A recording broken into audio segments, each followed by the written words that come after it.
Hello everyone, सभी को नमस्कार। मैं एम्स दिल्ली से रवि कुमार गुप्ता आपका हार्दिक स्वागत करता हूं, हार्दिक अभिनंदन करता हूं आपके अपने स्केलेटन नर्सिंग के इस ऑनलाइन प्लेटफॉर्म के ऊपर। गुड मॉर्निंग सभी को। आई होप सभी लोग आप अच्छे होंगे, आपकी तैयारियां बहुत अच्छी चल रही होंगी एग्जाम्स के रिगार्डिंग। आज की इस क्लासेस के अंदर, आज की इस क्लास के अंदर, आज की इस लेक्चर के अंदर हम कुछ इंपॉर्टेंट क्वेश्चंस के बारे में बात करेंगे जो कि बहुत बेसिक्स होने वाले हैं, जो कि बहुत बेसिक होने वाले हैं। और बेसिक क्वेश्चंस जो हैं वो अधिकतर एग्जाम्स के अंदर पूछे जाते हैं। ठीक है बच्चों, तो किसी भी बेसिक क्वेश्चन को हल्के में ना लेंगे। ठीक है, क्वेश्चन को सबसे पहले पढ़ेंगे, उसके बाद उसके अंदर जो स्पेसिफिक वर्ड है उसको पढ़ेंगे और उसका आंसर अपने शब्दों में करेंगे। आगे बात समझ में, अगर किसी भी क्वेश्चन का मतलब समझ में नहीं आता है तो आप कमेंट बॉक्स के अंदर कमेंट कर सकते हो, हमारे सपोर्टिव नंबर्स पे आप कॉल कर सकते हो। सपोर्टिव नंबर्स जो कि हमारे स्क्रीन पर आपको दिखाई दे रहे होंगे, 9057 0642991। इस नंबर पे आप कॉल करेंगे, मैसेज करेंगे, आपके सारे डाउट्स जो हैं वो क्लियर कर दिए जाएंगे। और इस नंबर पे आप कॉल मैसेज करने पे हमारा एक व्हाट्सएप ग्रुप चैनल चलता है जहाँ पे मल्टीपल क्वेश्चंस सॉल्व किए जाते हैं, डेली की इंफॉर्मेशन शेयर की जाती है। आप वहां जाके जुड़ सकते हैं और उन चीजों का लाभ उठा सकते हैं। आगे मेरी बात समझ में? बहुत बढ़िया। हमारी जो 45 डेज हार्ड चैलेंज जो चल रहा है बच्चों, उन क्लासेस को मिस ना करें क्योंकि बहुत ज्यादा इंपॉर्टेंट क्लासेस होने वाली हैं। और कहीं ना कहीं क्वेश्चन पेपर भी इनसे अंदर बनने वाला है, क्योंकि यही सारे टॉपिक्स हम उसके अंदर कर रहे हैं कवर, की जो मल्टीपल टाइम्स पूछे जा रहे हैं और जिनसे अधिकतर क्वेश्चन बनते हैं, उन्हीं क्वेश्चंस को यहाँ पे कवर किया जा रहा है। आगे बात समझ में, पिछली दो क्लासेस जो हैं हमारे लॉकेश सर ने ली थी। आपको पता है कि लॉकेश सर ने कैसी क्लासेस दी थी, आई होप सभी को समझ में आई होंगी। और उनका जो मटेरियल है, उनके जो कंटेंट है वो बहुत ही स्पेसिफिक है बच्चों। सारे के सारे जो कितने भी क्वेश्चंस हम 45 डेज की क्लासेस में करवाएंगे वो बहुत इंपॉर्टेंट रहने वाले हैं। मैं 100% गारंटी के साथ कह रहा हूँ, जिस भी बच्चे ने अगर ये क्लासेस अटेंड करी हैं, अगर किसी भी बच्चे ने ये क्लासेस अटेंड करी हैं तो वो 100% सिक्योर हो सकता है अपनी जॉब के लिए। आगे बात समझ में, 1 घंटे की क्लासेस होती है, 1 घंटे में आपको ज्यादा से ज्यादा 1 घंटे का ही समय चाहिए आपको। पूरे दिन भर में मुझे 1 घंटे का समय दे दो आप, 100% आप क्या पहुंच जाओगे सिलेक्शन के, बहुत 99% तक करीब पहुंच जाओगे। 99% आपके चांसेस बढ़ जाएंगे सिलेक्शन के होने के। आगे बात समझ में, तो किसी भी लेक्चर को छोड़े ना, 1 बाई 1 कर करके लेक्चर ले लें सारे, ताकि आपको किसी भी डाउट का सामना ना करना पड़े, किसी भी डिफिकल्टी का सामना ना करना पड़े। ठीक है, आज के क्वेश्चंस को टिपिकली हैं बट इजी हैं, आपको पढ़ना और समझना। क्वेश्चन नंबर पहला आपकी स्क्रीन पर ये रहा। A nurse check a unit of blood. एक नर्स है जो कि क्या कर रही है, एक यूनिट ऑफ ब्लड को चेक कर रही है and receive from the blood bank, जो कि ब्लड बैंक से, एक सपोज दैट आप एक नर्सिंग ऑफिसर हो एम्स के अंदर और आपके पास एक ब्लड यूनिट, आपने एक पीआरबीसी मंगवाया है, आरबीसी आपने या फिर हम कह सकते हैं एक यूनिट मंगवाई है ब्लड की अपने पेशेंट को चढ़ाने के लिए। तो आपने जब ब्लड बैंक से उसको रिसीव किया है तो आपने नोट किया presence of gas bubbles in the bag, कि किसके अंदर, यूनिट के या बैग के अंदर क्या है, गैस बबल्स प्रेजेंट हैं, मतलब कि बुलबुले प्रेजेंट हैं, गैस के बबल्स प्रेजेंट हैं। And which should nurse implement, मतलब कि आप एक नर्सिंग ऑफिसर के रूप में अब क्या काम करोगे। फटाफट से इसका आंसर करेंगे। देखो बहुत इजी क्वेश्चन है, अगर किसी ने मेरी ब्लड के ऊपर क्लास नहीं ली है तो प्लीज गो एंड वॉच, हमारे प्लेलिस्ट के अंदर सारी की सारी चीजें अवेलेबल हैं, आप जाके देखेंगे, आपको ऑटोमेटिक सारी चीजें समझ में आ जाएगी। आगे बात समझ में, फटाफट से आंसर इसका करेंगे क्या होने वाला है। मैंने क्या बताया, एक नर्स है जो कि क्या काम कर रही है, रिसीव कर रही है एक ब्लड बैंक, ब्लड यूनिट को, कहां से, ब्लड बैंक से, उसमें गैस बबल प्रेजेंट है। आप क्या करोगे, सबसे पहला रिटर्न कर दोगे ब्लड बैंक को, इन्फ्यूज करोगे and infusing the blood using the filter tubing, कि आप क्या करोगे, इन्फ्यूज कर दोगे ब्लड को फिल्टर ट्यूबिंग के साथ and add 10 ml saline to the bag, की बैग के अंदर 10 ml सलाइन आप ऐड कर दोगे and aggregate agitate the bag and mix the content gently, आप उसको एजिटेट कर दोगे, मिक्स कर दोगे। क्या आंसर करेक्ट रहने वाला है, क्या आपका करेक्ट आंसर यहाँ पे रहने वाला है, क्वेश्चन का आंसर करेंगे फटाफट से। देखो बहुत इजी क्वेश्चन है, ब्लड के ऊपर क्वेश्चन पूछा गया है और 100% सिक्योर, ये गारंटी के साथ कहता हूँ कि ब्लड पे 3-4 क्वेश्चन हमेशा बनते हैं, 3 से 4 क्वेश्चन आपसे पूछे जा सकते हैं, उन सबको आज हम डील करेंगे, कौन कौन से क्वेश्चन जो इंपॉर्टेंट बन रहे हैं, जो कि अभी तक नहीं पूछे गए हैं एग्जाम्स के अंदर। आगे बात समझ में, चलिए। देखो सबसे पहली बात तो आपको ये ध्यान रखना है कि ये मामला किसका है, ब्लड का है। कैसा मामला है, ब्लड का है, ना ही तो इसको आज तक कोई कंपनी बना पाई है। ये सिर्फ कहाँ से मिलता है, हमारे ह्यूमन बीइंग से मिलता है। इसको कोई कंपनी नहीं बना पाई है, आर्टिफिशियल ब्लड नहीं आता है, इस बात का ध्यान रखना। आगे बात समझ में, देखो जब भी आप ब्लड चढ़ाते हो पेशेंट्स को, तो आपके पास बहुत सारी चीजें होती हैं, आपके पास बहुत सारी चीजों को माइंड में रखना पड़ता है। आगे बात समझ में, देखो जैसे ही ब्लड आपके पास आता है तो विद इन 30 मिनट्स आपको क्या करना है, उसको इन्फ्यूज कर देना है। ऐसा नहीं है कि आपके पास 2-2 घंटे तक ब्लड पड़ा हुआ है, आपने इन्फ्यूज नहीं किया। उसके अंदर बैक्टीरियल ग्रोथ होने लगती है। क्या होने लगती है?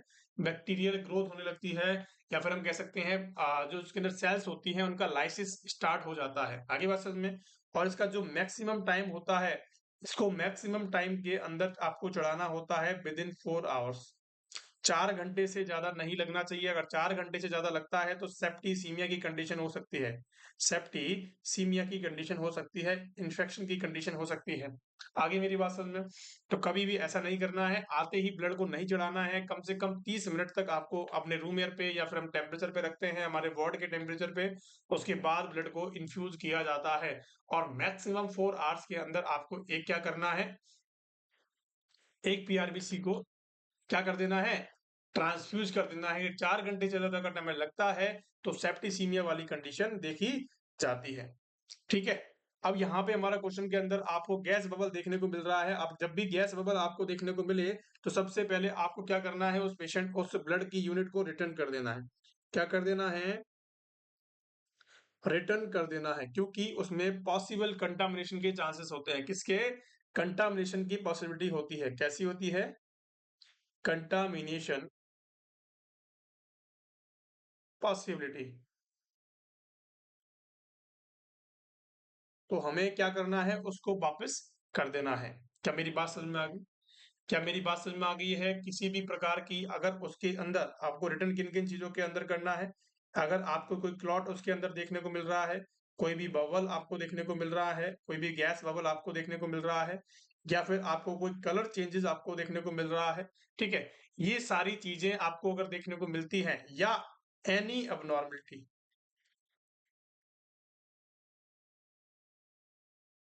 सुना ही बात, एनी अबनॉर्मलिटी का मतलब है जो नॉर्मल चीजें होती हैं उससे अलग अगर कोई चीज देखने को मिलती है, तो आपको क्या करना है, उसमें इंटरेस्ट लेना है, इंटरेस्ट दिखाना है, उस चीज के एफर्ट लगाने हैं और उसको वापस करने की कोशिश करनी है। क्या मेरी बात समझ में आई आप सभी को? किसी भी प्रकार का कोई भी डाउट होता है तो उस डाउट को क्लियर करना बच्चों, क्योंकि इंपॉर्टेंट सवाल होते हैं। अगर आपका डाउट यहाँ पे क्लियर अगर नहीं हुआ तो आप एग्जाम के अंदर इन चीजों को याद करोगे, 100% गारंटी के साथ कह रहा हूँ। तो किसी भी क्वेश्चन को नहीं छोड़ना है, किसी भी क्वेश्चन को हल्के में नहीं लेना है, और सारे क्वेश्चंस का अपने माइंडली जवाब देना है।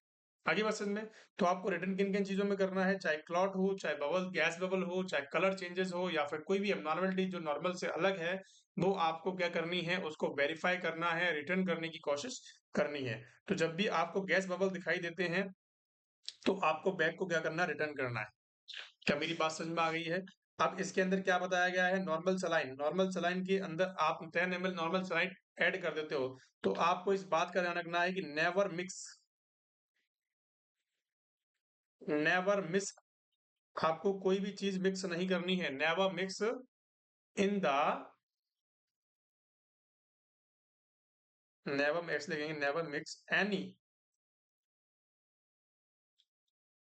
Component in the blood bag.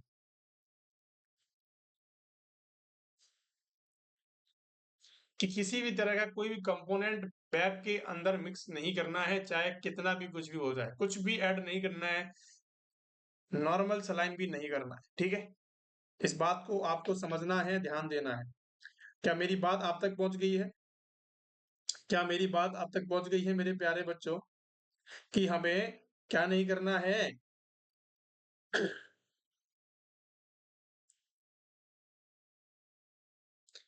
क्या नहीं करना है, किसी भी प्रकार के सलाइन को, किसी भी प्रकार की मेडिसिन को, कुछ भी इसके अंदर ऐड नहीं करना है। ठीक है, चौथा ऑप्शन क्या कह रहा है, ए जेंटली मिक्स, आपको बिल्कुल भी किसी भी प्रकार से उसको नहीं मिक्स करना है। नेवर, उसको बिल्कुल भी आपको क्या नहीं करना है, एजिटेट नहीं करना है, हिलाना नहीं है उसको। बैग को एकदम से ऐसे नहीं करना है। अगर आप ऐसे करते हो तो उसके अंदर जो सेल्स होती हैं, जो आरबीसीज होती हैं, आरबीसी जो सेल्स होती हैं, रेड ब्लड जो सेल्स होती हैं, उनके लाइसिस होने का डर रहता है। उनके लाइसिस मतलब टूटने का डर होता है। क्या होता है? उनको टूटने का डर होता है, इसीलिए उसके अंदर भी हमें क्या नहीं करना है, कभी भी उसको हिलाना नहीं है। आगे बात समझ में? ट्यूबिंग आपको क्या करना है कि infuse the blood using the filter. आप ये कर सकते हैं, ये आप कर सकते हैं, लेकिन आपको ये नहीं करना है। आपको ये आपके पास ऑप्शन होता है, इसके इसके अंदर आपके पास ऑप्शन होता है कि आप ये कर सकते हैं। अगर आपको गैस बबल दिखाई दे रहा है या कंटामिनेशन आपको दिखाई दे रहा है, तो आप इस चीज को क्या कर सकते हैं, इसके अंदर एक फिल्टर आता है, आप फिल्टर ट्यूबिंग का यूज कर सकते हैं। आगे बात समझ में? उसको ट्रैप करने के लिए जो एयर बबल आपको दिखाई दे रहा है, जो गैस बबल आपको दिखाई दे रहा है, वो फिल्टर ट्यूबिंग के अंदर क्या हो जाएगा, ट्रैप हो जाएगा, आगे नहीं जा पाएगा। आगे बात समझ में? लेकिन ये सब चीजों के लिए नहीं है, जैसे कि कलर चेंजेस हो गया है, ठीक है। अब इसमें क्या होता है कि आरबीसी को टूटने का डर होता है, इसीलिए हम फिल्टर ट्यूबिंग का यूज नहीं करते हैं जनरली। आगे बात समझ में? आपको पॉसिबिलिटी चांसेस होने चाहिए कि आपको क्या करना है, उसको ब्लड को ब्लड बैंक वापस भेजने की कोशिश करनी है। क्या मेरी बात आप तक समझ में आ गई है? मैंने जो चीजें बताई हैं वो समझ में आई या नहीं आई बच्चों?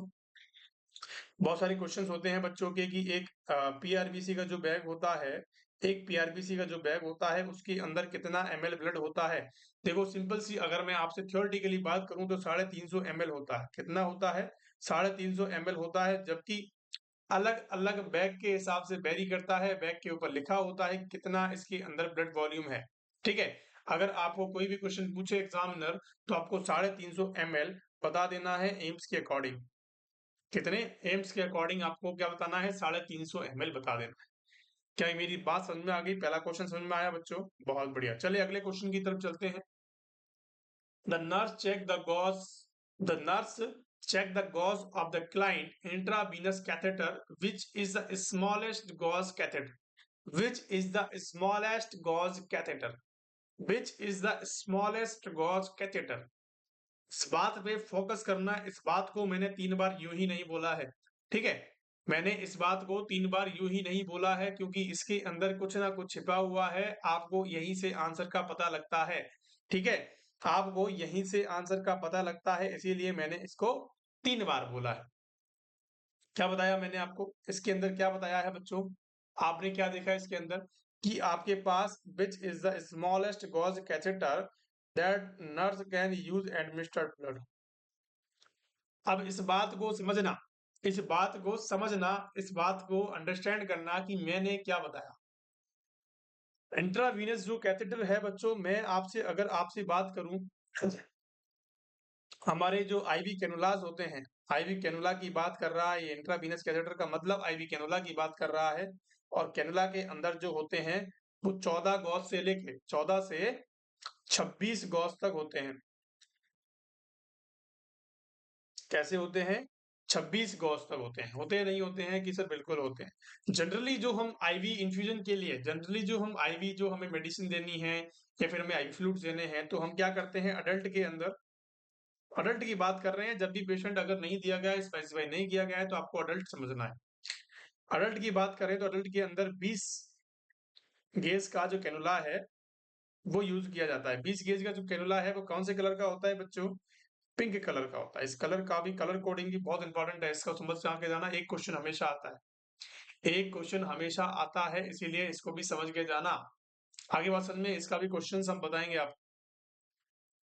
तभी तो मैं कह रहा हूँ कि सारे सारे के सारे क्वेश्चन 45 डेज की क्लास के अंदर हो जाएंगे, ठीक है। चलिए, पिंक कलर का कैनुला है। पिंक कलर के कैनुला के अंदर आपको क्या देखने को मिला है कि ये सब जनरली या मोस्ट कॉमन यूज होता है।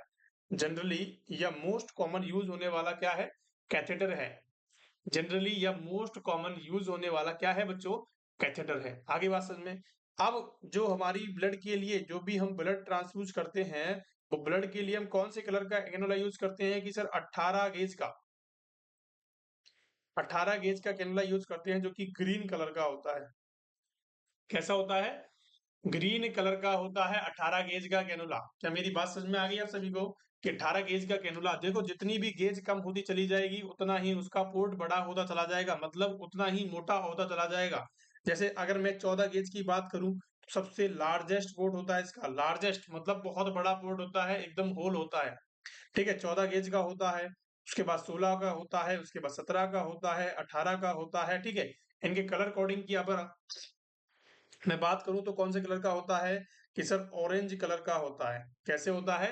ऑरेंज का होता है। 16 का कौन सा होता है कि सर ग्रे कलर का होता है। 17 का व्हाइट कलर का होता है। 18 का 18 का ग्रीन कलर का होता है। 20 का कितना कलर का होता है? 20 का कौन सा कलर होता है मेरे प्यारे लाल लालियों? कि पिंक कलर का होता है। ऐसे ही हमारे 22 गेज होता है, ऐसे ही 24 गेज होता है, ऐसे ही 26 गेज होता है। तो इन सब के अकॉर्डिंग आपको समझना है। अगर मैं 22 गेज की बात करूं तो ये ब्लू कलर का होता है, और अगर मैं इसकी बात करूं कि 24 गेज की बात करता हूं तो 24 गेज येलो कलर में देखने को मिलता है, और 26 गेज जो होता है वो वायलेट कलर का होता है। सबसे जो कॉमन यूज होता है बच्चों के अंदर वो येलो कलर का देखने को मिलता है। मतलब येलो कलर का इन द सेंस कि इसकी जो पोर्ट होती है वो सबसे छोटी होती है, और उससे भी छोटी 26 गेज की होती है। सबसे मोटी गेज कौन सी होती है? इसकी होती है, उससे कम इसकी होती है, उससे कम इसकी होती है, ऐसे कम कम होती चली जाती है। आगे बात समझ में कि कैनुलास के बारे में आपको समझ में आया। तो मैंने क्या बताया कि हमारा जो जनरली यूज करते हैं, जनरली जो यूज करते हैं ब्लड को ट्रांसफ्यूज करने के लिए, तो वो हम कौन सा करते हैं? 18 गेज का करते हैं, मतलब कि ग्रीन कलर का कैनुला यूज करते हैं। अब क्वेश्चन के अंदर आपको ये ढूंढना है, ठीक है। अब क्वेश्चन में क्या बताया गया है कि स्मॉलेस्ट गेज के बारे में बात करी गई है, पोर्ट के बारे में बात नहीं करी गई है। स्मॉलेस्ट गेज कौन सा हो सकता है कि इससे इससे कम हम नहीं कर सकते, कि इससे कम हम नहीं कर सकते हैं, चाहे कुछ भी हो जाए। देखो 14 गेज का तो आप कर ही सकते हो, 14 गेज का तो आप कर ही सकते हो, लेकिन 14 गेज का हम कह सकते हैं कि बहुत कम यूज होता है। आज तक मैंने अपनी लाइफ के अंदर नहीं देखा है 14 गेज का यूज होता हुआ। मैक्सिमम जो होता है 18 गेज का होता है। आगे बस 19 गेज का क्या आप कर सकते हो क्या? देखो 19 गेज तक आप कर सकते हो, 19 के बाद 22 गेज का बहुत छोटा होता है, 24 गेज का बहुत छोटा आता है। इनसे आप ब्लड को ट्रांसफ्यूज नहीं कर सकते, इनसे आप इन दोनों से आप ब्लड को ट्रांसफ्यूज नहीं कर सकते, लेकिन 19 से कर सकते हो, 14 से कर सकते हो। क्वेश्चन के अंदर बताया गया है कि स्मॉलेस्ट गेज जो होता है वो 19 गेज का होता है, और लार्जेस्ट जो गेज होता है वो कौन सा होता है? 14 गेज का होता है। लार्जेस्ट गेज किसका होता है? 14 गेज कैनुला का होता है। इस बात को उल्टा समझना, इसमें उल्टी प्रक्रिया चलेगी। क्या मेरी बात समझ में आ रही है? मैंने आपको बताया कि स्मॉलेस्ट गॉज किसका होता है, इस बात में बहुत दम है बच्चों। स्मॉलेस्ट गॉज अगर आपसे कोई क्वेश्चन पूछता है तो आपको बताना है 18, अगर 18 नहीं है तो 19 बताना है, अगर 19 नहीं है तो 20 बताना है, 20 के ऊपर नहीं जाना है। 20 के ऊपर आपको किसी भी हालत के अंदर नहीं जाना है। 20 से आप दे सकते हो, जनरली हम देते नहीं है, बट फिर भी अगर क्वेश्चन बुझाता है तो 20 से कम नहीं बताना है। अंडरस्टैंड? सभी को मेरी बात समझ में आ गई? चलिए अगले क्वेश्चन की तरफ चलते हैं। क्वेश्चन को पढ़ना, क्वेश्चन को समझना, तब तक मैं पानी पी लेता हूँ।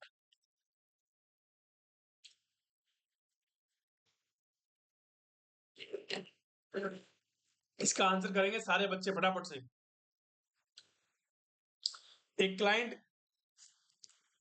Vegan receiving the intravenous infusion and packed RBCs and cells 30 minutes ago. मतलब उसने क्या कर लिया है, उसने क्या कर लिया है बच्चों कि एक इंट्रावीनस उसने आईवी, हम कह सकते हैं कि एक यूनिट आरबीसी का उसने लिया है, एक यूनिट उसने आरबीसी ली है।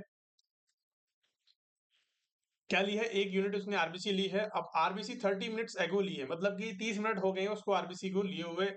The client turn into the client turn on the nurses client turned into the nurses and call light describe difficulty in breathing। उसको मतलब क्या आ रहा है? सांस लेने में तकलीफ हो रही है, इचिंग उसको हो रही है, and tight sensation in the chest, मतलब कि टाइटनेस उसको अपनी चेस्ट के अंदर देखने को मिल रही है।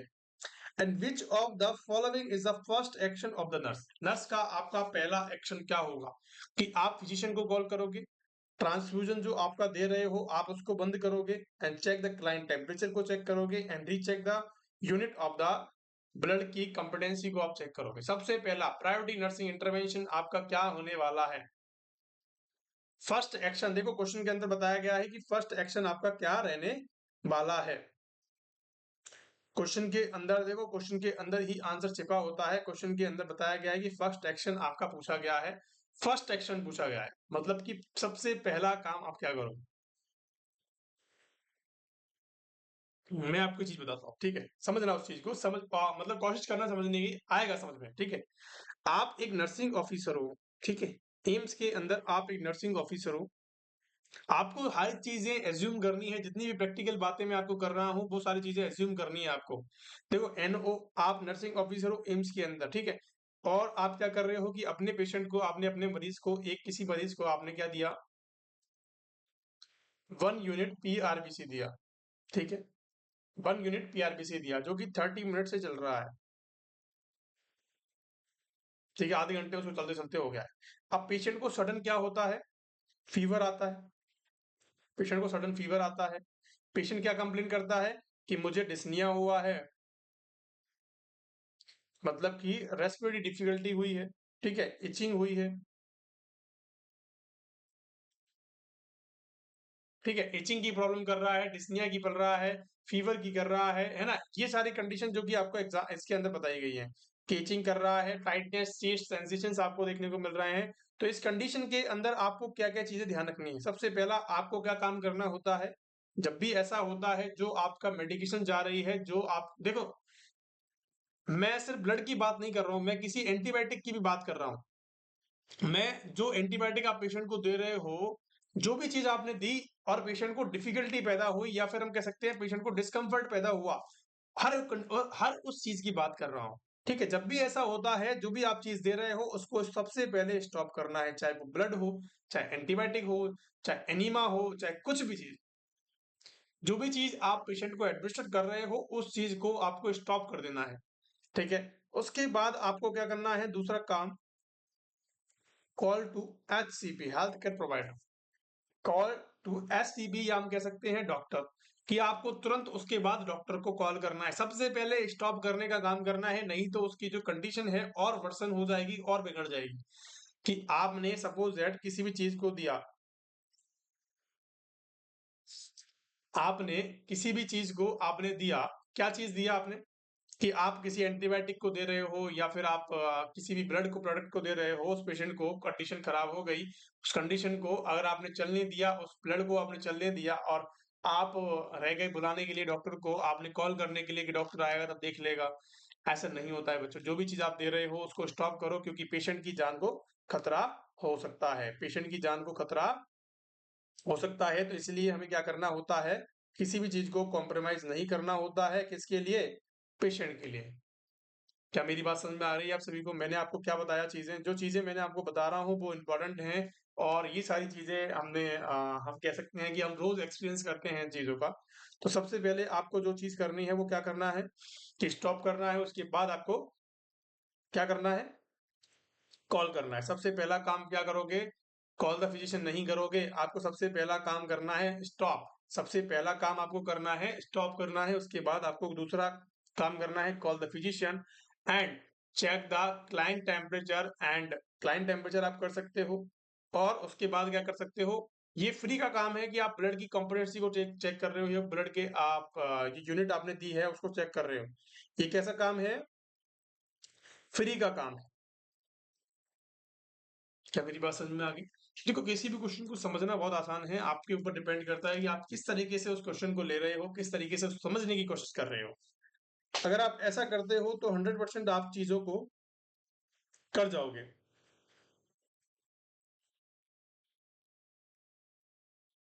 आगे मेरी बात समझ में किसी को कोई भी डाउट यहाँ तक की क्लास के अंदर, चले अगले क्वेश्चन की तरफ।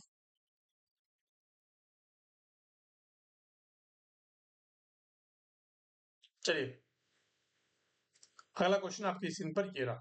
क्वेश्चन को समझना फिर इसका आंसर करना, बहुत इंपॉर्टेंट क्वेश्चन है, शायद मैंने पहले भी पढ़ाया हुआ है आपको ये क्वेश्चन। ये बार बार क्वेश्चन इसलिए आ रहा है कि आने के चांसेस है इसके। A client has not eaten or had anything to drink for 4 hours, कि उसने क्या किया है कि उसने कुछ खाया नहीं है और ना किसी उसने कुछ पिया है, and following 2 episodes of nausea and vomiting, उसको 2 नोजिया वॉमिटिंग के एपिसोड्स हो चुके हैं बिना खाए पिए।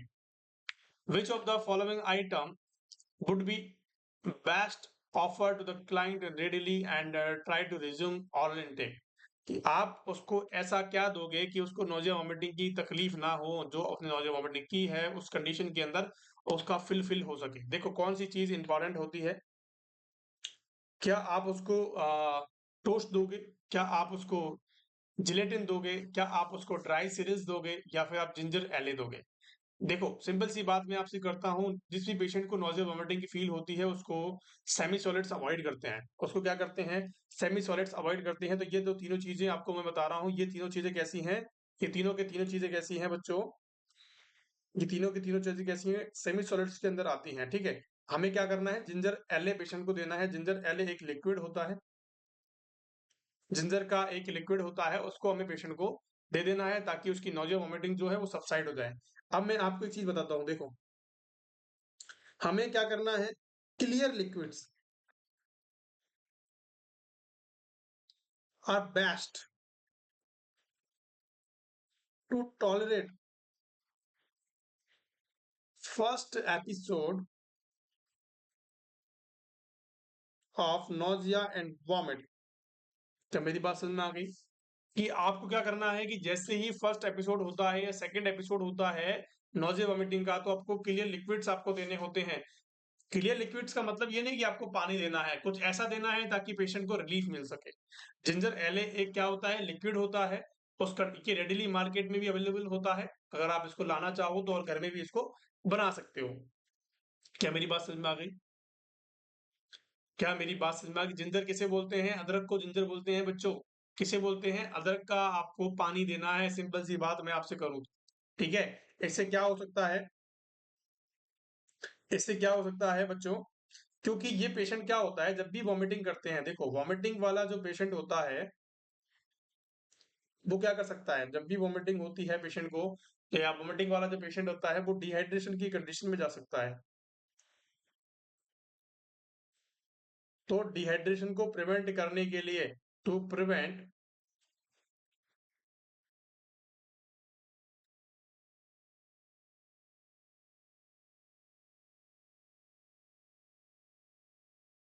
टू प्रिवेंट डिहाइड्रेशन, डिहाइड्रेशन को प्रिवेंट करने के लिए हमें क्या करना होता है,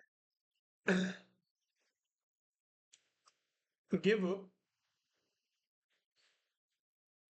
लिक्विड्स, क्या देने होते हैं, लिक्विड्स हमें देने होते हैं। और एक चीज और, एक क्वेश्चन और पूछता हूं, कि किसी पेशेंट को वॉमिटिंग है, उसको कौन कौन से एसिडोसिस होने के चांसेस होते हैं, मेटाबॉलिक एल्कलोसिस होने के चांसेस होते हैं या मेटाबॉलिक एसिडोसिस होने के चांसेस होते हैं, फटाफट से आंसर करें। देखो जब भी पेशेंट को वॉमिटिंग होती है तो क्या निकलता है, HCl निकलता है, निकलता है नहीं निकलता, हाइड्रोक्लोरिक एसिड जो कि हमारे स्टमक के अंदर प्रेजेंट होता है वो निकलता है, और ये कैसा होता है, एसिडिक इन नेचर का होता है, एसिडिक होता है। अगर आपकी बॉडी से एसिड बाहर निकल जाता है तो क्या बचता है, एल्केलॉसिस, एल्केलॉसिस बचता है, और इसको ही हम कहेंगे मेटाबॉलिक एल्केलॉसिस।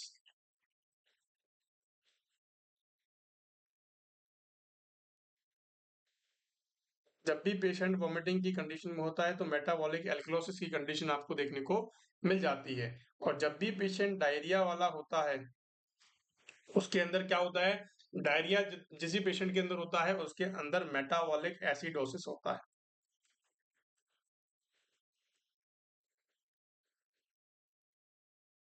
क्या होता है, मेटाबॉलिक एसिडोसिस होता है। क्यों होता है, क्यों होता है, क्योंकि उसको एल्कलाइन मटेरियल पूरा बाहर निकल चुका होता है। आगे बस में क्वेश्चन के अंदर किसी को कोई डाउट, चले अगले क्वेश्चन की तरफ, बहुत बढ़िया। ये रहा अगला क्वेश्चन आपकी स्क्रीन पर, फटाफट से आंसर करेंगे, बहुत इजी क्वेश्चन है।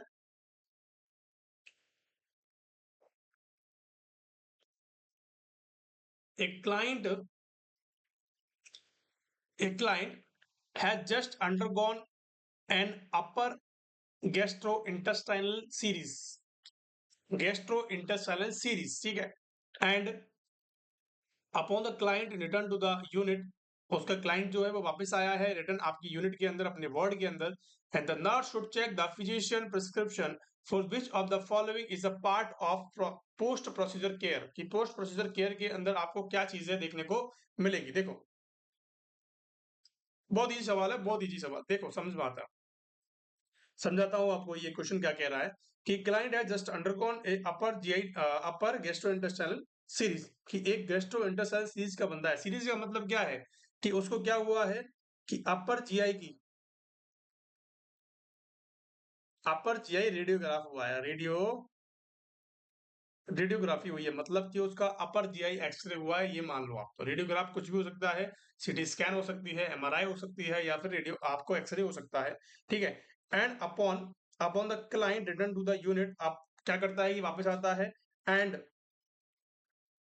Nurse should check the physician prescription which of the following is the routinely, या फिर रूटीन पोस्ट ऑपरेटिव केयर, क्या हो सकता है, ब्लेंड डाइट हो सकती है, एनपी हो सकता है, एंड माइल्ड लैक्सेटिव्स हो सकते हैं, एंड डिक्रीज फ्लूइड हो सकता है। क्या इसका आंसर होने वाला है? फटाफट से आंसर करेंगे।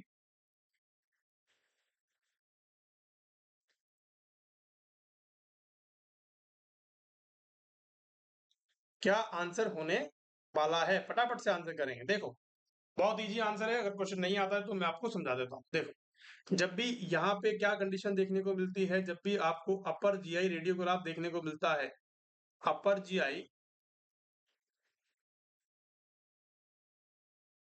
अपर जीआई रेडियोग्राफी देखने को मिलती है, या फिर हम कह सकते हैं जीआई जो सीरीज होती है, उस कंडीशन के अंदर क्या करते हैं, बेरियम सल्फेट का यूज करते हैं। Use barium sulphate, use barium sulphate as a contrast.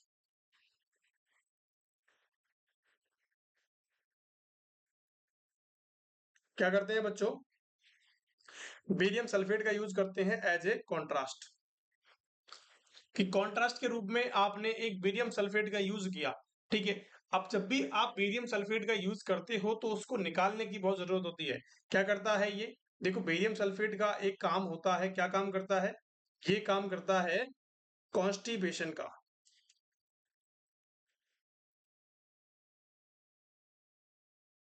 क्या काम करता है? कॉन्स्टिपेशन कॉज करता है ये पेशेंट के अंदर, क्या करवाता है? स्टूल को बंद करवा देता है, या कॉन्स्टिपेशन करने की कोशिश करता है बेरियम सल्फेट।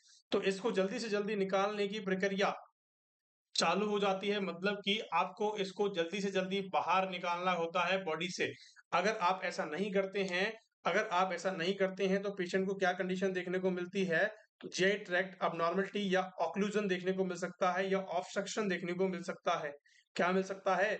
ऑब्स्ट्रक्शन देखने को मिल सकता है। इसीलिए जब भी हम पेशेंट की अपर जीआई सीरीज में जाते हैं, या फिर अपर जीआई जब भी हम बेरियम सल्फेट का कॉन्ट्रास्ट देते हैं, तो उन पेशेंट को हम क्या करते हैं? लैक्सेटिव यूज करते हैं। क्या करते हैं? लैक्सेटिव यूज करते हैं, ताकि वो बेरियम जो सल्फेट है वो डायरिया के साथ निकल जाए। किसके साथ निकल जाए? डायरिया के साथ निकल जाए। तो आपका third option is the correct answer. Third option is the correct answer. कौन सा वाला बच्चों? कि माइल्ड लैक्सेटिव्स आपको देखने को मिलेगा रूटीन पोस्ट ऑपरेटिव केयर के अंदर। आपके पास जितने भी पेशेंट्स होंगे जिनके पास अपर जीआई सीरीज होगी, उन पेशेंट को हमें माइल्ड लैक्सेटिव्स देखना होता है, क्योंकि उनके अंदर कॉन्स्टिपेशन की समस्या देखने को मिलती है। क्यों मिलती है? क्योंकि कॉन्स्टिपेशन कौन कॉज करता है हमारा? कौन कॉज करता है मेरे प्यारे लाल लालियों? कौन कॉज करता है? कौन कॉज करता है? बेरियम सल्फेट कॉज करता है। बहुत बढ़िया। देखो डिक्रीज फ्लूइड हमें नहीं करना है, हमें इंक्रीज करना है फ्लूइड को, क्योंकि इंक्रीज होगा फ्लूइड तो कॉन्स्टिपेशन की जो समस्या है वो वैसे ही खत्म हो जाएगी। तो ये भी आंसर गलत हो गया। एनपीओ नहीं रखना है पेशेंट को, क्योंकि हम कह रहे हैं कि फ्लूइड पिलाना है, ब्लेंड डाइट भी नहीं देनी है। क्या मेरी बात आपको समझ में आ गई? तो आपको पेशेंट को क्या करना है कि फ्लूइड इनटेक को बढ़ाना है, फ्लूइड इनटेक को पेशेंट को बढ़ाना है, फ्लूइड इनटेक इंक्रीज। आगे बात समझ, जब भी हम किसी पेशेंट को बेरियम देते हैं तो उस पेशेंट के अंदर कॉन्स्टिपेशन होने की समस्या होती है, इसीलिए हम उसे जल्द से जल्द बाहर निकालने की बात करनी चाहिए। और जब भी हम बात करते हैं तो लैक्सेटिव्स का यूज करते हैं, ओरल इंटेक का यूज करते हैं। इन्हीं सब चीजों से हम उसको बाहर निकाल सकते हैं। क्या मेरी बात समझ में आ गई? यहाँ तक की क्लास में किसी को डाउट? फटाफट से आंसर करेंगे। यहाँ तक की क्लास में किसी को डाउट नहीं है? चलिए आगे चलते हैं अगले क्वेश्चन की तरफ। A physician is inserting the chest tube. A physician है जो कि एक डॉक्टर है जो क्या काम कर रहा है, चेस्ट ट्यूब को इंसर्ट करने का काम कर रहा है। The nurse select which of the following material to be use to the first layer of the dressing at least at the chest tubing insertion site. मतलब कि यहाँ पे सिंपल सा आंसर पूछा गया है कि आपको कौन सी ड्रेसिंग का यूज करना चाहिए। कि एक आपके पास डॉक्टर है जो डॉक्टर क्या काम कर रहा है, चेस्ट ट्यूब इंसर्शन कर रहा है फर्स्ट लेयर ऑफ ड्रेसिंग पे। जैसे ही आप ड्रेसिंग करोगे स्किन के ऊपर आपने चेस्ट ट्यूब डाल दी, ठीक है। मैं आपको समझाता हूँ डायग्राम के थ्रू, ठीक है। ये हमारे पास पेशेंट है और ये उसकी चेस्ट है, ठीक है। आपने यहाँ से होल बना के आपने यहाँ से होल बनाया चेस्ट के अंदर और एक ट्यूब आपने डाल दी, ठीक है। अब आपको इस एरिया को पैक करना है नहीं करना है? इस एरिया को आपको पैक करना है नहीं करना है? कि सर बिल्कुल करना है। अब जब इस एरिया को आप पैक करते हो तो यहाँ पे सबसे फर्स्ट प्रायोरिटी आप किस चीज को दोगे कि आपको किस प्रकार की ड्रेसिंग को यूज यहाँ पे करना है। आपको किस प्रकार की यहाँ पे ड्रेसिंग को यूज करना है, फटाफट से आंसर कर देंगे। या स्टेराइल 4x4 गॉज पैड का यूज करेंगे। गॉज पैड का 4x4 का गॉज पैड होता है भैया इतना बड़ा, क्या आप इसका यूज करेंगे? कि बिल्कुल नहीं करेंगे सर। पेट्रोलियम जेली का जेली गॉज का यूज करेंगे या एब्जॉर्बेंट गॉज ड्रेसिंग का यूज करेंगे, या फिर हम कह सकते हैं कि गॉज इम्प्रीगेंटेड विद द प्रोविडीन आयोडीन। कि आपको एक गॉज लेना है उसके अंदर बिटाडीन डालनी है और उसको लपेट देना है, ऐसा करना है। फटाफट से आंसर करेंगे। देखो बहुत इजी आंसर है, कॉमन सेंस वाला क्वेश्चन है।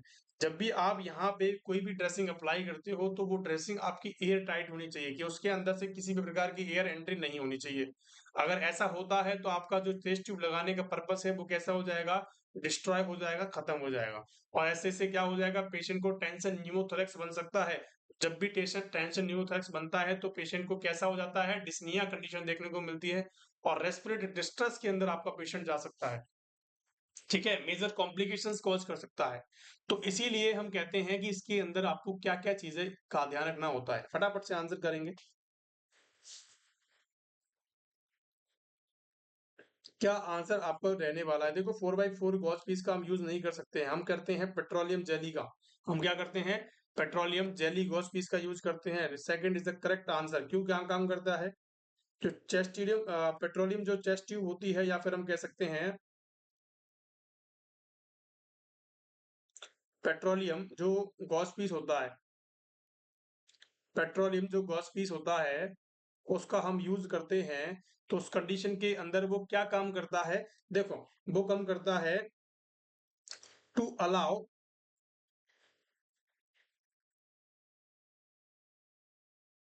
Occlusive seal at the chest tube insertion site. क्या काम करता है कि वो क्या काम करता है बच्चों, एक ऑक्लूसिव सील पैदा करता है वहां पे टू एयर लीकेज के लिए, कि एयर एंट्री को प्रिवेंट करता है। पेट्रोलियम गॉस पीस क्या काम करता है और क्या काम करता है कि सर एयर एंट्री को क्या करता है, प्रिवेंट करता है। एयर एंट्री को प्रिवेंट करने का काम करता है। इस बात को ध्यान रखना इस चीज का। लेकिन जनरली हमारे एम्स के अंदर गॉस पीस का ही यूज करते हैं, पेट्रोलियम जेली का यूज नहीं करते हैं। आगे बात से थ्योरेटिकल बातें अलग होती हैं और हमारी जो हम कह सकते हैं कि प्रैक्टिकल बातें अलग होती हैं। थ्योरी के अंदर हम कुछ और पढ़ते हैं, प्रैक्टिकल के हम कुछ और पढ़ते हैं। दोनों का बहुत डिफरेंट डिफरेंट सिनेरियो है, दोनों का डिफरेंट डिफरेंट सिनेरियो है। अब मैं आपसे बताता हूँ, मैंने आपको बताया कि विद इन 30 मिनट आपको ब्लड देना होता है, मैक्सिमम 4 आवर्स तक दे सकते हैं, ठीक है। इतने समय में देना होता है। लेकिन जब भी हम इमरजेंसी के अंदर काम करते हैं तो ऐसा नहीं होता है। आपको ब्लड आया ब्लड बैंक से, ठंडा हो गर्म हो हमें कोई मतलब नहीं है। पेशेंट को हमें क्या करना है, देखो मतलब तो होता ही है लेकिन इमरजेंसी के हम अंदर उतना उस चीज़ को सिक्योर नहीं कर पाते हैं। आगे बात समझ में? उसको हमें 20 मिनट के अंदर ही ब्लड देना होता है, 30 मिनट के अंदर ही हमें ब्लड देना होता है। तो हम क्या करते हैं, फास्ट फ्यूरियस हम क्या करते हैं, उस ब्लड को दे देते हैं। क्या मेरी बात समझ में आ गई? और जब भी पेशेंट्स को ऐसी कंडीशंस देखने को मिलती हैं, फीवर हो रहा है, इचिंग हो रही है, तो उस पेशेंट को अकेला नहीं छोड़ना है, उसके साथ ही खड़े रहना है। क्या मेरी बात समझ में आ गई है? आगे चले अगले क्वेश्चन की तरफ। हाँ, तो आप क्या किया आपने, हम क्वेश्चन के अंदर क्या कह रहे थे कि भैया एयर लीक को प्रिवेंट कर रहा है और हमें किस पेट्रोलियम गॉस पीस का यूज करना है। पेट्रोलियम गॉस पीस को यूज करके हमें एडिसिव टेप लगानी है, एडिसिव टेप। और हमें क्या करनी है, टाइट ड्रेसिंग करनी होती है। अगर टेस्ट ट्यूब पे आपने क्वेश्चंस नहीं, अगर आपको नहीं पता है कैसे कैसे क्वेश्चंस बनते हैं, तो प्लीज गो एंड वॉच हमारे आप प्लेलिस्ट के अंदर जाओगे, यूट्यूब की प्लेलिस्ट है, आप वहां पे जाओगे तो वहां पे आपको टेस्ट ट्यूब का एक पूरा कॉलम देखने को मिलेगा। वहां पे फंडामेंटल के सारे क्वेश्चंस मैंने करवा रखे हैं और वहां से आप उन चीजों को कर सकते हो। चलिए अगले क्वेश्चन की तरफ चलते हैं। अगला क्वेश्चन क्या कहता है, A client has undergone angioplasty of the iliac artery। देखो क्वेश्चन समझना, iliac artery की एंजियोप्लास्टी हुई है। एंजियोप्लास्टी का सिंपल सा मतलब होता है कि रिपेयरमेंट। क्या होता है, रिपेयर। एंजियोप्लास्टी का मतलब क्या होता है, रिपेयर करना होता है। क्या मेरी बात समझ में आई? एंजियोप्लास्टी का मतलब क्या है, रिपेयर करना। ठीक है, किसको रिपेयर करना, आर्टरी को, जो कि हमारी ब्लॉक हो गई थी, नैरो हो गई थी, उस चीज को हमें रिपेयर करना एंजियोप्लास्टी कहलाती है सिंपल वर्ड के अंदर। And which of the following technique, which of the following technique should the nurse perform the best detection of the bleeding। ऐसी कौन सी टेक्निक अपनाएगी जो ब्लीडिंग को इंडिकेट करेगी from the angioplasty is the reason of iliac artery. देखो iliac artery जो होती है, iliac artery के अंदर हमें क्या करना होता है, चीजों को ध्यान देना है। इलियक आर्टरी हमारे पास होती है, इलियक आर्टरी के अंदर पेशेंट जो होता है उसके अंदर नैरोइंग हो जाती है।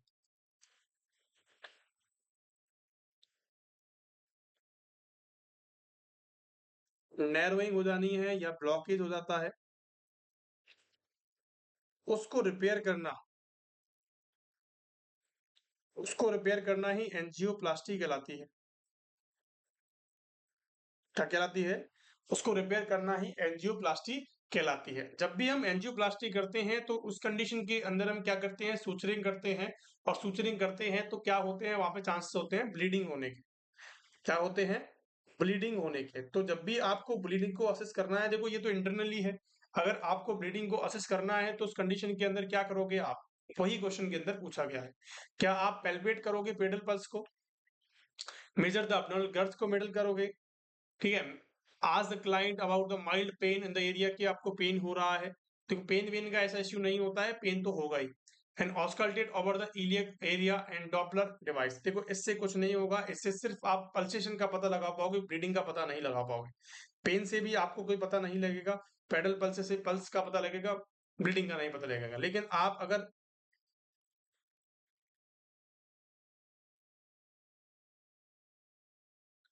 आपको ऐसा कोई लगता है कि मेजर द abdominal गर्थ, कि अगर आपको कोई abdominal गर्थ के अंदर क्या कंडीशन देखने को मिलती है, abdominal गर्थ के अंदर आपको abdominal गर्थ अगर बढ़ी हुई देखने को मिलती है, तो उस कंडीशन के अंदर आपको क्या करना होता है, तुरंत के तुरंत नोटिफाई करना होता है पेशेंट्स को और चेक करना होता है ब्लीडिंग के लिए।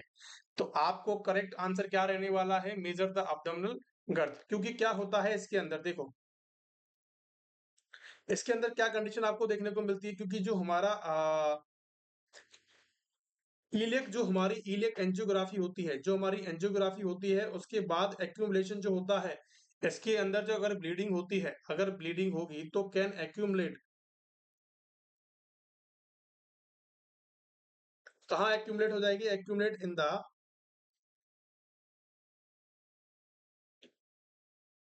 Retroperitoneal area. कहाँ हो जाएगी, रिट्रोपेरिटोनियल एरिया के अंदर ब्लीडिंग जो है वो वहां पे एक्यूमुलेट हो जाएगी, उसकी वजह से एब्डोमिनल गर्थ बढ़ने लगेगी। एब्डोमिनल गर्थ जो है वो क्या हो जाएगी, इंक्रीज हो जाएगी, एब्डोमिनल गर्थ बढ़ने लगेगी। आगे बात समझ में, कि जब भी ब्लीडिंग आपको देखने को मिलेगी तो उस कंडीशन के अंदर एब्डोमिनल गर्थ आपको बढ़ी हुई देखने को मिलेगी। इसीलिए हम क्या करते हैं, जब भी ईलियक आर्टरी का पेशेंट होता है उसके अंदर हमें क्या करना होता है, उस पेशेंट्स के अंदर में क्या करना होता है, एब्डोमिनल गर्थ को मेजर करना होता है। अगर लगातार आपने सपोज है जब पेशेंट आपके पास आया, रिसीव किया आपने ईलियक आर्टरी के एंजियोप्लास्टी के बाद, तो उसकी एब्डोमिनल गर्थ कितनी थी, 100 सेंटीमीटर थी, ठीक है। आप अब आपने 1 घंटे के बाद देखा तो उसकी 105 हो गई। आपने उसके 2 घंटे के बाद देखा तो 115 हो गई। तो इसका मतलब लगातार बढ़ रही है, लगातार ये बढ़ रही है। तो इस कंडीशन क्या करती है, ब्लीडिंग को इंडिकेट करती है रेट्रोपेरिटोनियल एरिया के अंदर। और आपको क्या करना है, इस कंडीशन के अंदर इन्फॉर्म करना है फिजिशियन को। अगर आपसे कोई पूछे कि आपको क्या करना है तो आपको इन्फॉर्म कर देना है। आगे बात समझ में? यहाँ तक कि क्लास के अंदर किसी को कोई डाउट है? और और क्या-क्या कर सकते हैं आप क्या-क्या कर सकते हैं बच्चों, देखो, आपको तुरंत ये चीज़ें क्या करनी होती है, जब भी आप किसी पेशेंट आता है आपके पास तो आपको क्या करना है, फ्रीक्वेंट फ्रीक्वेंट असेस करना होता है साइट को। फ्रीक्वेंट असेस द साइट, जब भी हमारी ऑपरेटिंग साइट होती है उसको देखो, कोई भी ऑपरेशन की बात कर लें, आपको वो ऑपरेशन साइट असेस करनी होती है एक्स्ट्रा ब्लीडिंग के लिए, कि अगर वहां पे कोई एब्नॉर्मलिटी होती है तो आप तुरंत की तुरंत इन्फॉर्म कर सकें। क्या मेरी बात आप तक समझ गई है, समझ में आ गई है मेरे प्यारे बच्चों? एनी कोई ब्लडी ड्रेनेज हो सकता है, ड्रेनेज हो सकता है वहां पे, तो इन सारी चीजों के लिए आपको असेस करना पड़ता है। क्या मेरी बात समझ में आ गई? किसी भी क्वेश्चन में यहाँ पे कोई डाउट है आप सभी को? तो आज के लिए इतना ही काफी है। Thank you so much for being there. और अगर क्लास पसंद आई हो तो please like share and subscribe करेंगे हमारे चैनल को, और हमें भी आगे बढ़ने का मौका मिले। और अगर किसी भी क्वेश्चन के अंदर आपको डाउट रहता है तो आप हमारे सपोर्टिव नंबर्स पे कॉल कर सकते हैं, मैसेज कर सकते हैं। आगे बात में, thank you so much for being there.